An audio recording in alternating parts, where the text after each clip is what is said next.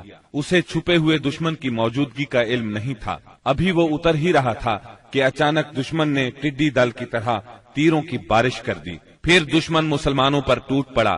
اس اچانک حملے سے ہراول دستے میں انتشار پھیل گیا، اس میں موجود مسلمانوں کے پاؤں اکھڑ گئے، جو لوگ پیچھے تھے وہ بھی انہی کے ساتھ ہو لیے۔ جہاں تک رسول اللہ صلی اللہ علیہ وسلم کا تعلق ہے تو نہ صرف یہ کہ آپ چند انصار اور مہاجرین کے ساتھ اپنی جگہ پر ثابت قدم رہے، بلکہ آپ دشمن کی طرف بڑھنے کے لیے اپنے خچر کو ایڑ لگاتے اور فرماتے جا رہے تھے، انا النبی لا کذب انا ابن عبد المطلب، میں نبی ہوں، جھوٹا نہیں، میں عبد المطلب کا فرزند ہوں۔ سیدنا عباس رضی اللہ عنہ نے آپ کے حکم پر مہاجرین اور انصار کو آواز دی۔ یہ آواز سنتے ہی ہر طرف سے مسلمان رسول اللہ صلی اللہ علیہ وسلم کے گرد جمع ہونے لگے، اور اللہ نے اپنے رسول اور مسلمانوں پر سکینت طاری کر دی اور ان دیکھا لشکر اتارا۔ چنانچہ مسلمانوں نے پلٹ کر حملہ کر دیا اور دھواں دار جنگ شروع ہو گئی۔ ایسے میں اللہ کے رسول صلی اللہ علیہ وسلم نے فرمایا، اب چولہا گرم ہو گیا ہے۔ پھر آپ نے ایک مٹھی میں مٹی لے کر ان کے چہروں پر ماری اور فرمایا، شاہت الوجوہ، چہرے بگڑ جائیں۔ اس مٹی سے ان کی آنکھیں بھر گئیں۔ اس کے بعد ان کی دھار کند اور ان کا کام پچھڑتا چلا گیا، یہاں تک کہ وہ پراگندہ ہو کر بھاگ نکلے، اور مسلمانوں نے مارتے کاٹتے ان کا پیچھا کیا۔ چنانچہ عورتوں اور بچوں کو پکڑ لیا اور بہت سے فوجیوں کو گرفتار کر لیا۔ اس دن سیدنا خالد بن ولید رضی اللہ عنہ کو بھی بہت زخم آئے۔ ادھر رسول اللہ صلی اللہ علیہ وسلم کے ساتھ اللہ کی عنایت دیکھ کر بہت سے مشرکین مسلمان ہو گئے۔ مشرکین بھاگے تو 3 گروہوں میں تقسیم ہو گئے۔ سب سے بڑا گروہ طائف کی طرف بھاگا، دوسرے گروہ نے نخلا کا رخ کیا، اور تیسرے گروہ نے اوتاس میں مورچہ بندی کی۔ آپ نے اوتاس میں ابو موسیٰ اشعری رضی اللہ عنہ کے چچا ابو عامر اشعری رضی اللہ عنہ کو صحابہ کی ایک جماعت کے ساتھ بھیجا۔ انہوں نے دشمنوں کو مار کاٹ اور بھگا کر سارے مال غنیمت پر قبضہ کر لیا۔ البتہ ابو عامر اشعری رضی اللہ عنہ خود اس معرکے میں شہید ہو گئے، اور ان کی جگہ ابو موسیٰ اشعری رضی اللہ عنہ نے سنبھالی اور کامیاب و کامران لوٹے۔ دوسری طرف مسلمانوں کی ایک جماعت نے نخلا بھاگنے والوں کا تعاقب کیا، درید بن سما کو جا پکڑا اور اسے قتل کر دیا۔ رسول اللہ صلی اللہ علیہ وسلم نے مال غنیمت اور قیدیوں کو جمع کرنے کا حکم دیا۔ اس کی کل تعداد یہ تھی، اونٹ قریباً 24,000، بکریاں 40,000 سے زیادہ، چاندی 4,000 اوقیہ یعنی 1,60,000 درہم، عورتیں اور بچے 6,000۔ ان سب کو جعرانہ میں جمع کر کے سیدنا مسعود بن عمرو غفاری رضی اللہ عنہ کو ان کا نگران مقرر فرمایا۔ اس کے بعد آپ نے طائف کی طرف توجہ فرمائی۔ آپ خود اس سمت میں بڑھے۔ طائف مکہ سے 60 میل کے فاصلے پر ایک سرسبز پہاڑ کے دامن میں واقع ہے۔ آپ نے طائف کا محاصرہ کر لیا۔ یہ محاصرہ 20 دن تک جاری رہا، لیکن شہر فتح نہ ہو سکا۔ محاصرہ چھوڑ کر آپ جعرانہ کے مقام پر تشریف لائے۔ یہاں مال غنیمت ذخیرہ کیا گیا تھا۔ رسول اللہ صلی اللہ علیہ وسلم طائف سے جعرانہ واپس آ کر 10 دن سے زیادہ ٹھہرے رہے۔ مال غنیمت تقسیم نہ فرمایا۔ آپ کو انتظار تھا کہ حوازن توبہ کر کے آ جائیں اور اپنے مال اور قیدی واپس لے جائیں، لیکن جب وہ نہ آئے تو آپ نے مال غنیمت میں سے خمس یعنی 5واں حصہ نکالا اور تالیف قلب کے لیے کمزور اسلام والوں کو عطا فرمایا۔ کچھ ایسے لوگوں کو بھی دیا جو ابھی تک مسلمان نہیں ہوئے تھے، تاکہ ان کی نظروں میں اسلام محبوب ہو جائے۔ انصار کو رسول اللہ صلی اللہ علیہ وسلم کے اس فعل پر حیرت ہوئی کہ آپ نے تالیف قلوب کی خاطر اندازے سے بڑھ کر عطیے دیے اور انصار کو کچھ نہ دیا۔ چنانچہ بعض انصار نے کہا، یہ کیسی تعجب کی بات ہے کہ آپ قریش کو دے رہے ہیں اور ہمیں چھوڑ رہے ہیں، حالانکہ ہماری تلواروں سے ان کا خون ٹپک رہا ہے۔ یہ بات انصار کے رئیس سیدنا سعد بن عبادہ رضی اللہ عنہ نے آپ تک پہنچائی۔ آپ نے صرف انصار کو جمع فرمایا، اللہ کی حمد و ثنا کی، پھر اللہ نے آپ پر جو احسان کیا تھا اس کا ذکر کیا۔ اس کے بعد فرمایا، انصار کے لوگوں، تم اپنے جی میں دنیا کی ایک حقیر سی گھاس کے لیے ناراض ہو گئے۔ اس کے ذریعے سے میں نے لوگوں کا دل جوڑا تھا تاکہ وہ مسلمان ہو جائیں، اور تمہیں تمہارے اسلام کے حوالے کر دیا تھا۔ اے انصار، کیا تم اس سے راضی نہیں کہ لوگ اونٹ بکریاں لے جائیں اور تم رسول اللہ صلی اللہ علیہ وسلم کو لے کر اپنے ڈیروں پر جاؤ؟ اس ذات کی قسم جس کے ہاتھ میں محمد کی جان ہے، اگر ہجرت نہ ہوتی تو میں بھی انصار کا ایک فرد ہوتا، اور اگر سارے لوگ ایک راہ چلیں اور انصار دوسری راہ تو میں بھی انصار ہی کی راہ چلوں گا۔ اے اللہ، انصار پر رحم فرما، انصار کے بیٹوں پر رحم فرما اور انصار کے پوتوں پر رحم فرما۔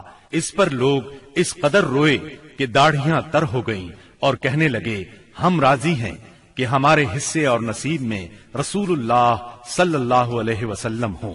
اس کے بعد رسول اللہ صلی اللہ علیہ وسلم واپس آ گئے اور انصار بھی واپس ہو گئے۔ بنی سعد کے ایک سردار زہیر نے آگے بڑھ کر عرض کیا، بنی سعد سے آپ کا رضاعت یعنی دودھ کا رشتہ ہے اور وہ آپ سے مہربانی کی امید رکھتے ہیں۔ اس پر آپ نے عبد المطلب کی اولاد کے حصے کے غلام اور باندیاں آزاد کر دی۔ جب مسلمانوں کو اس کا علم ہوا تو انہوں نے بھی ایسا ہی کیا۔ اس طرح 6000 قیدیوں کو رہائی مل گئی۔ مال غنیمت کی تقسیم سے فارغ ہو کر رسول اللہ صلی اللہ علیہ وسلم نے عمرے کا احرام باندھا۔ یہی عمرہ جعرانہ ہے۔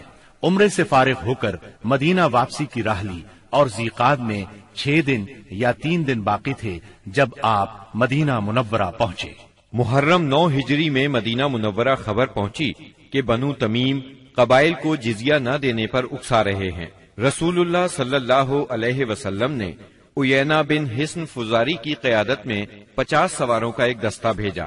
انہوں نے صحرا میں حملہ کر کے ان کے 11 آدمی، 21 عورتیں اور بچے گرفتار کر لیے اور انہیں مدینہ لے آئے۔ اس کے بعد بنو تمیم کے 10 سردار آئے اور شاعری اور خطابت کے مقابلے کی خواہش ظاہر کی۔ چنانچہ ان کے خطیب اتارد بن حاجب نے خطبہ دیا۔ اس کا جواب سیدنا ثابت بن قیس رضی اللہ عنہ نے دیا۔ پھر ان کے شاعر زبرقان بن بدر نے اشعار کہے۔ جواب میں سیدنا حسان بن ثابت رضی اللہ عنہ نے اپنے اشعار پیش کیے۔ انہوں نے اسلام کے خطیب اور شاعر کی فضیلت کا اعتراف کیا اور مسلمان ہو گئے۔ رسول اللہ صلی اللہ علیہ وسلم نے ان کے قیدی واپس کر دیے اور انہیں بہترین تحائف سے نوازا۔ رجب 9 ہجری میں نبی کریم صلی اللہ علیہ وسلم کو اطلاع ملی کہ ہرقل قیصر روم مسلمانوں کے خلاف جنگ کرنے کے لیے زبردست تیاریاں کر رہا ہے۔ آپ نے مناسب خیال کیا کہ آگے بڑھ کر دشمن کا راستہ روک لیا جائے۔ چنانچہ آپ نے مجاہدین کو تیاری کا حکم دیا اور اپنے حلیف قبائل سے مدد بھی طلب فرمائی۔ منافقوں نے مسلمانوں کو یہ کہہ کر بہکانا شروع کیا کہ اس جنگ میں جانا موت کو دعوت دینا ہے، کیونکہ یہ اعراب کی جنگ نہیں بلکہ قیصر روم کی فوج کا مقابلہ ہے۔ رسول اللہ صلی اللہ علیہ وسلم نے مالداروں کو غریب لوگوں کی تیاری میں مدد دینے کی ترغیب دی۔ مالدار حضرات سے جو کچھ ہو سکا لے آئے۔ سب سے پہلے سیدنا ابو بکر صدیق رضی اللہ عنہ اپنا سارا مال لے آئے۔ یہ 4000 درہم تھے۔ رسول اللہ صلی اللہ علیہ وسلم نے پوچھا، اپنے اہل کے لیے بھی کچھ باقی چھوڑا ہے؟ سیدنا ابو بکر صدیق رضی اللہ عنہ نے جواب میں عرض کیا، ان کے لیے اللہ اور اس کے رسول کو چھوڑا ہے۔ سیدنا عمر رضی اللہ عنہ اپنا آدھا مال لائے۔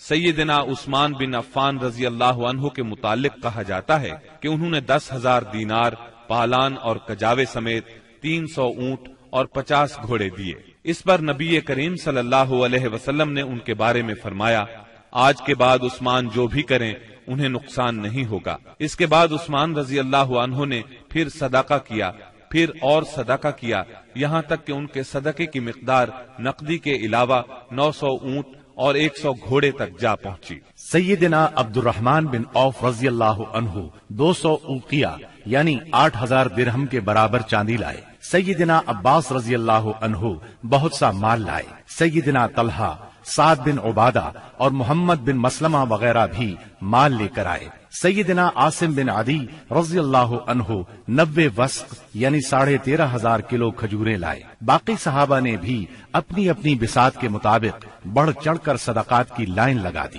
یہاں تک کہ عورتوں نے بھی اپنے زیورات اتار اتار کر آپ کی خدمت میں بھیج دیے۔ تنگ دست صحابہ کرام آپ صلی اللہ علیہ وسلم سے سواری طلب کرنے کے لیے آئے۔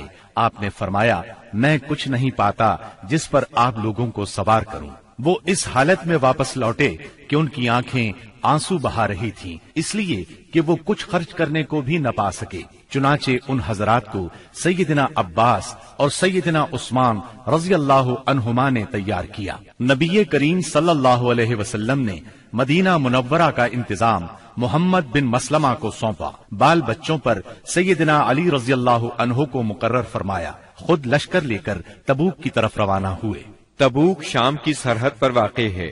نبی کریم صلی اللہ علیہ وسلم نے سب سے بڑا علم سیدنا ابو بکر صدیق رضی اللہ عنہ کے سپرد کیا اور پھر ہر قبیلے کا جھنڈا اس کے سردار کے حوالے کیا۔ غرض اسلام کا یہ لشکر 14 دن میں تبوک پہنچ گیا۔ جب قیصر روم ہرقل کو مسلمانوں کے جوش، جذبے اور تیاری کی اطلاع ملی تو اس نے جنگ کا ارادہ ترک کر دیا۔ آپ نے 20 روز وہاں قیام فرمایا۔ اسی مقام پر قیصر روم کے ماتحت حکام نے آپ سے امان طلب کر کے جزیہ دینا قبول کیا۔ اس کے بعد لشکر اسلام جنگ کے بغیر اپنا مقصد حاصل کر کے واپس لوٹ آیا۔ منافقین نے مسلمانوں میں پھوٹ ڈالنے کے لیے مسجد قباء کے مقابلے میں مسجد زرار تعمیر کی تھی۔ جب نبی صلی اللہ علیہ وسلم غزوہ تبوک کے لیے جانے لگے تو منافقین نے اس مسجد میں نماز پڑھنے کی خواہش کی۔ آپ نے انہیں جواب دیا کہ واپسی پر پڑھاؤں گا۔ واپسی کی خبر پا کر یہ لوگ آگے بڑھے تاکہ رسول اللہ صلی اللہ علیہ وسلم مسجد زرار میں نماز ادا فرمائیں۔ اس وقت اللہ تعالیٰ نے وحی نازل فرمائی اور اپنے رسول کو مسجد زرار کی حقیقت سے آگاہ فرمایا۔ یہ ذکر سورہ توبہ کی آیات 107 اور 108 میں آیا ہے۔ وحی آنے پر رسول اللہ صلی اللہ علیہ وسلم نے منافقین کی تعمیر کردہ مسجد کو گروا دیا، اس کا تمام سامان جلوا دیا۔ 9 ہجری میں چند واقعات تاریخی نوعیت کے پیش آئے۔ تبوک سے واپسی کے بعد اویمر اجلانی اور ان کی بیوی کے درمیان لعان ہوا۔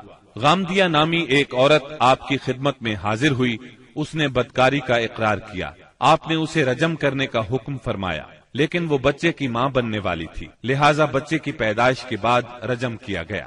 اسحمہ نجاشی شاہ حبشہ نے وفات پائی اور رسول اللہ صلی اللہ علیہ وسلم نے ان کی غائبانہ نماز جنازہ ادا فرمائی۔ نبی صلی اللہ علیہ وسلم کی صاحبزادی ام کلثوم رضی اللہ عنہا کی وفات ہوئی۔ ان کی وفات پر آپ کو سخت غم ہوا اور آپ نے سیدنا عثمان رضی اللہ عنہ سے فرمایا، اگر میرے ہاں تیسری بیٹی ہوتی تو اس کی شادی بھی میں تم سے کر دیتا۔ تبوک سے رسول اللہ صلی اللہ علیہ وسلم کی واپسی کے بعد منافقین کے سردار عبداللہ بن ابی نے وفات پائی۔ رسول اللہ صلی اللہ علیہ وسلم نے اس کے لیے دعائے مغفرت کی۔ سیدنا عمر رضی اللہ عنہ نے آپ سے عرض کیا، آپ اس کی نماز جنازہ نہ پڑھیں، لیکن آپ نے نماز پڑھی۔ بعد میں وحی نازل ہوئی، اس میں سیدنا عمر رضی اللہ عنہ کی رائے کی تائید نازل ہوئی۔ رسول اللہ صلی اللہ علیہ وسلم اور مسلمانوں کو منافقین کی نماز جنازہ پڑھنے سے روک دیا گیا۔ اس سال کے دوران میں حج فرض ہوا۔ رسول اللہ صلی اللہ علیہ وسلم نے 300 صحابہ کرام کا ایک قافلہ حج کے لیے روانہ فرمایا۔ سیدنا ابو بکر صدیق رضی اللہ عنہ کو امیر حج مقرر کیا اور انہیں ہدایت کر دی کہ سب کو حج کا اسلامی طریقہ بتائیں۔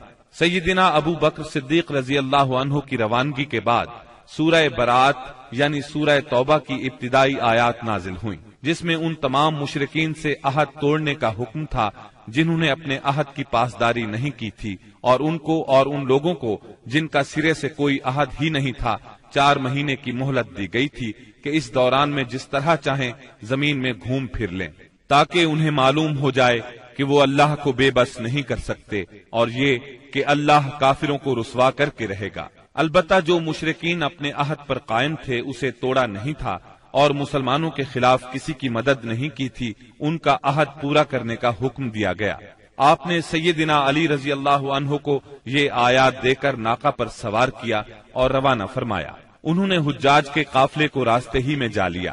سیدنا ابو بکر صدیق رضی اللہ عنہ نے امیر حج ہونے کی حیثیت سے ارکان حج ادا کیے، اور اس کے بعد سیدنا علی رضی اللہ عنہ نے سورہ برات کی ابتدائی آیات سنائیں۔ اس کے بعد سیدنا ابو بکر صدیق رضی اللہ عنہ نے صحابہ کرام کی ایک جماعت بھیج کر یہ اعلان کر دیا کہ اس سال کے بعد کوئی مشرک حج نہیں کر سکتا اور نہ کوئی ننگا آدمی بیت اللہ کا طواف کر سکتا ہے۔ یہ اعلان گویا جزیرت العرب سے بت پرستی کے خاتمے کا اعلان تھا، یعنی اس سال کے بعد بت پرستی کے لیے آمد و رفت کی کوئی گنجائش نہیں۔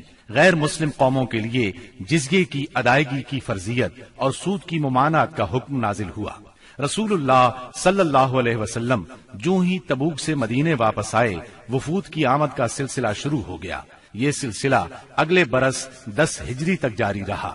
عرب کے قبیلوں اور خاندانوں نے اپنے اپنے نمائندے بھیجے اور بعض رؤسا، غلام، یتیم، غربا اور خواتین بذات خود مدینہ منورہ آئے تاکہ اسلام اور پیغمبر اسلام کے بارے میں پتہ لگائیں اور خود اپنی آنکھوں سے سب کچھ دیکھ لیں۔ جب یہ لوگ مدینہ آ کر قیام کرتے اور آپ کو دیکھتے تو بعض لوگ تو دیکھتے ہی پکار اٹھتے، اللہ کی قسم یہ چہرہ کسی جھوٹے نبی کا نہیں ہو سکتا۔ اس کے بعد اسلام قبول کر لیتے۔ جب جزیرہ عرب میں دعوت و تبلیغ مکمل ہو گئی اور اللہ نے اہل ایمان کی ایک ایسی جماعت پیدا فرما دی جو دعوت کی حفاظت کی ضامن اور اسے زمین کے کونے کونے تک پہنچانے کی کفیل تھی، تو اللہ تعالی نے چاہا کہ رسول اللہ صلی اللہ علیہ وسلم کو انتقال سے قبل ان کی جہد پیہم کا ثمرہ بھی دکھلا دے۔ چنانچہ آپ کو ذی الحج 10 ہجری میں بیت اللہ کے حج سے مشرف فرمایا۔ آپ نے حج کا ارادہ فرمایا تو لوگوں میں اس کا اعلان کر دیا۔ آپ کا ارادہ حج سن کر تمام عرب ساتھ جانے کے لیے ٹوٹ پڑا۔ ہفتے کے دن 26 ذی-القعدہ کو آپ نے کوچ کی تیاری فرمائی، بالوں میں کنگھی کی، تیل لگایا، تہبند پہنا، چادر اوڑھی اور ظہر کی نماز کے بعد مدینے سے چل پڑے اور عصر سے پہلے ذوالحلیفہ پہنچ گئے۔ وہاں پہنچ کر 2 رکعت نماز عصر پڑھی اور رات بھر خیمہ زن رہے۔ صبح ہوئی تو صحابہ کرام سے فرمایا، رات میرے پروردگار کی طرف سے ایک آنے والا آیا، اس نے کہا اس مبارک وادی میں نماز پڑھو اور کہو حج میں عمرہ ہے۔ اس کے بعد آپ صلی اللہ علیہ وسلم نے اپنا سفر جاری رکھا۔ ہفتہ بھر بعد مکے کے قریب پہنچے تو ذی طوا میں رات گزاری اور وہیں نماز فجر پڑھ کر غسل فرمایا، پھر مسجد حرام میں داخل ہوئے۔ یہ اتوار 4 ذی الحج کی صبح تھی۔ وہاں حجر اسود کو بوسہ دیا، بیت اللہ کا 7 مرتبہ طواف کیا۔ طواف کے بعد مقام ابراہیم پر نماز پڑھی اور دوبارہ حجر اسود کو بوسہ دیا۔ پھر کوہ صفا پر آئے، صفا اور مروہ کے درمیان سعی کی۔ اس کے بعد اعلان فرمایا، جس شخص کے ساتھ قربانی کا جانور نہ ہو وہ احرام کھول دے۔ 8 ذی الحج ترویہ کے دن آپ مکہ سے مینا تشریف لے گئے اور وہاں 9 ذی الحج کی صبح تک قیام فرمایا۔ ظہر، عصر، مغرب، عشاء اور فجر کی نمازیں وہیں پڑھیں، پھر اتنی دیر ٹھہرے کہ سورج طلوع ہو گیا۔ اس کے بعد عرفہ کو چل پڑے۔ وہاں پہنچے تو وادی نمرہ میں قبہ تیار تھا، اسی میں اترے۔ جب سورج ڈھل گیا تو آپ کے حکم سے آپ کی اونٹنی قصواء پر کجاوا کسا گیا اور آپ بطن وادی میں تشریف لے گئے۔ اس وقت آپ کے گرد 1,24,000 یا 1,44,000 انسانوں کا سمندر ٹھاٹھیں مار رہا تھا۔ آپ نے ان کے درمیان ایک جامع خطبہ ارشاد فرمایا۔ جو لوگ خطبے کے جملوں کو سن رہے تھے وہ دوسروں تک پہنچا رہے تھے اور سنانے کے لیے بلند آواز سے دہرا رہے تھے۔ آپ صلی اللہ علیہ وسلم نے ارشاد فرمایا، جو لوگ یہاں موجود نہیں ہیں ان کو سننے والے یہ پیغام پہنچا دیں۔ نبی کریم صلی اللہ علیہ وسلم نے اپنے اس خطبے میں ارشاد فرمایا، لوگو میری باتوں کو غور سے سنو، کیونکہ میں نہیں جانتا، شاید اس سال کے بعد اس مقام پر میں تم سے کبھی نہ مل سکوں۔ لوگو جیسا کہ یہ دن، یہ مہینہ اور یہ شہر مکہ حرمت والا ہے، اسی طرح ایک دوسرے کے جان و مال تم پر حرام ہے۔ سن لو، جاہلیت کی ہر چیز میرے پاؤں تلے روند دی گئی، جاہلیت کے خون بھی ختم کر دیے گئے، اور ہمارے خون میں سے پہلا خون ربیہ بن حارث کے بیٹے کا خون ہے، میں اس کو ختم کر رہا ہوں۔ یہ بچہ بنو سعد میں دودھ پی رہا تھا کہ انہی ایام میں قبیلہ بنو حذیل نے اسے قتل کر دیا۔ اور جاہلیت کا سود ختم کر دیا گیا، اور ہمارے سود میں سے پہلا سود عباس بن عبد المطلب کا ہے، میں اس کو ختم کر رہا ہوں۔ اب یہ سارے کا سارا سود ختم ہے۔ اے لوگو، عورتوں کا تم پر حق ہے جیسا کہ تمہارا ان پر حق ہے۔ عورتوں کے ساتھ بھلائی کرو، تمہیں بہت جلد اللہ کے سامنے حاضر ہونا ہے، اور وہ تم سے تمہارے اعمال کے بارے میں سوال فرمائے گا۔ خبردار خبردار، میرے بعد گمراہ نہ ہو جانا۔ لوگو، نہ تو میرے بعد کوئی پیغمبر ہے، نہ کوئی اور امت ہی پیدا ہونے والی ہے۔ خوب سن لو، اپنے پروردگار کی عبادت کرنا، پنجگانہ نماز ادا کرنا، رمضان کے روزے رکھنا، اپنے مالوں کی زکوٰۃ دینا۔ تمام مسلمان محکوم ہوں یا آزاد، یکساں ذمہ داریاں اور حقوق رکھتے ہیں۔ اعمال دین کے سوا کسی کو کسی پر کوئی فضیلت نہیں۔ تم اپنے غلاموں کو وہ کھلاؤ جو تم خود کھاتے ہو، اور انہیں وہ لباس پہناؤ جو تم خود پہنتے ہو۔ ان پر نہ کوئی ظلم کرو اور نہ ان کا کوئی حق چھینو۔ امانتیں ان کے مالکوں کے سپرد کرنا چاہیے۔ دوسروں پر ظلم نہ کرو تاکہ تم پر بھی ظلم نہ کیا جائے۔